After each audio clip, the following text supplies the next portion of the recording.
name is Dr. Laura Pritchard-Jones and I'm one of the lecturers at the School of Law at Keele University.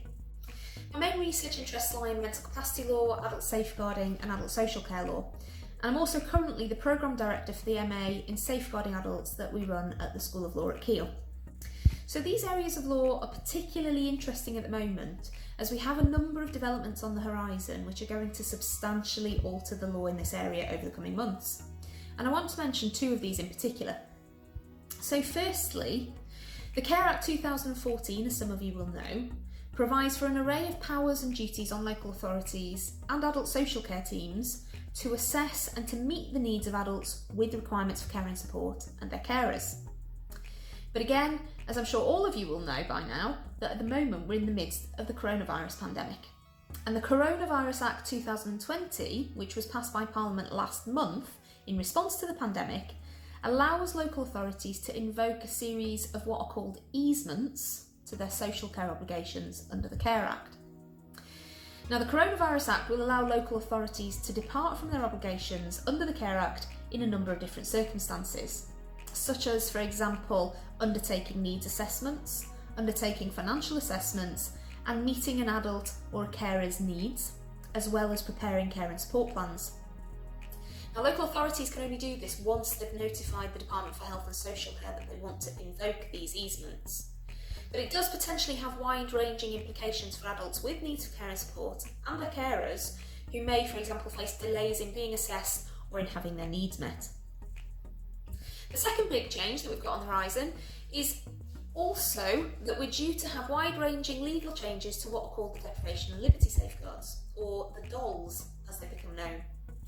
Now, in a nutshell, DOLs are one of the main legal mechanisms by which a person with a mental disorder, and that's the terminology used in the Mental Health Act, can be deprived of their liberty in a care home or in a hospital in a lawful way.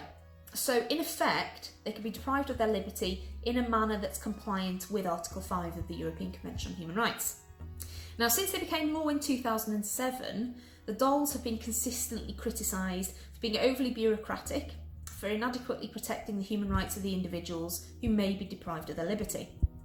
And in fact, in one case, a judge described the experience of writing a judgment in a case involving the DOLs as feeling as if you have been in a washing machine and spin dryer.